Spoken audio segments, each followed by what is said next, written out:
Ang mabuting balita ng Panginoon ayon kay San Mateo. Papuri sa iyo, Panginoon. Noong panahong iyon, sinabi ni Jesus sa kanyang mga alagad, "Huwag ninyong akalaing naparito ako upang pawalang bisa ang kautusan at ang aral ng mga propeta. Naparito ako hindi upang pawalang bisa, kundi para ipaliwanag at ganapin ang mga iyon.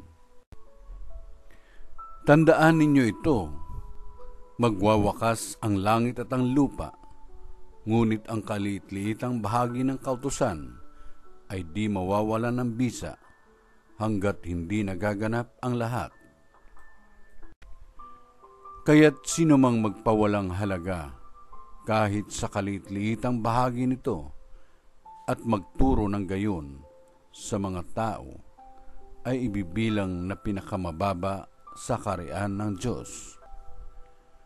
Ngunit ang gumaganap ng kautusan at nagtuturo na tuparin iyon ay ibibilang na dakila sa kaharian ng Diyos." Ang mabuting balita ng Panginoon. Pinupuri ka namin, Panginoong Jesucristo.